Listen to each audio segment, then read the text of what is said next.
Hi అండి అందరికీ. ముందుగా అందరికీ హ్యాపీ శివరాత్రి. ఆ శివుని ఆశీస్సులు మీ అందరికీ ఉండాలని మనస్ఫూర్తిగా కోరుకుంటున్నాను. నార్మల్ డేస్ కన్నా కూడా ఈరోజు మంచు చూడండి ఎంత హెవీగా ఉందో. శివరాత్రి కంట మంచు శివ శివ అంటూ వెళ్ళిపోతుందంట. తర్వాత నుంచి ఎండాకాలం బాగా స్టార్ట్ అవుతుందని పెద్దలు అంటూ ఉంటారు. నాకెందుకో తెలీదు, అందరి దేవుళ్ళ కన్నా శివుని మీద కొంచెం ఇష్టంగా అనిపిస్తూ ఉంటుంది. నేను ఒక సీరియల్ ద్వారా శివునికి అయితే ఫ్యాన్ అయ్యానండి. ఏం సీరియల్ అంటే చెప్తాను.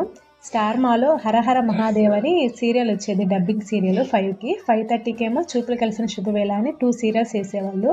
మాకు కాలేజ్ ఏమో 4:30కి అయిపోయేది. ఇంటికి రావడానికి 5 అయ్యేదన్నమాట టైము. మేము రాగానే 5కి సీరియల్ అయితే స్టార్ట్ అయిపోయేది, హరహర మహాదేవ సీరియల్. నాకు చాలా ఇష్టం హరహర మహాదేవ్ సీరియల్ కానీ చూపులు కలిసిన శుభవేళ కానీ. 5 నుంచి 6 వరకు అస్సలు లేచేదాన్ని కాదు. ఈ 5కి వచ్చే సీరియల్లో అంటే హరహర మహాదేవ్ సీరియల్లో అతని క్యారెక్టర్ ఉంటుంది, శివుని క్యారెక్టర్ చాలా బాగా చేశాడు, అంత బాగుంటుంది అనమాట. అలాగే హీరోయిన్ క్యారెక్టర్ కూడా అంటే పార్వతీదేవి కూడా చాలా బాగుంటుందండి. అంటే భార్యాభర్త పార్వతీ పరమేశ్వరులు అంటే ఇలా ఉంటారా, దేవుళ్ళు అంటే ఇలా ఉంటారా అన్నట్టుగా ఆ సీరియల్ ఉండేది. అంత బాగుండేది అనమాట. స్టోరీ కూడా అంత అర్థమయ్యే విధంగా చేశారు.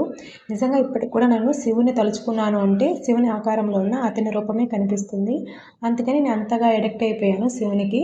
అందుకే నాకు ఎక్కువ దేవుళ్ళ కన్నా కూడా శివుని మీద కొంచెం ఇష్టంగా అనిపిస్తూ ఉంటుంది. ఎవరైనా చూడని వాళ్ళు ఉంటే ఒకసారి సెర్చ్ చేయండి యూట్యూబ్లో, చాలా బాగుంటుంది సీరియల్. అండ్ అందులో మ్యూజిక్ కూడా గూస్ బంప్స్ వచ్చేలాగా ఉంటుంది, అంత బాగుంటుంది.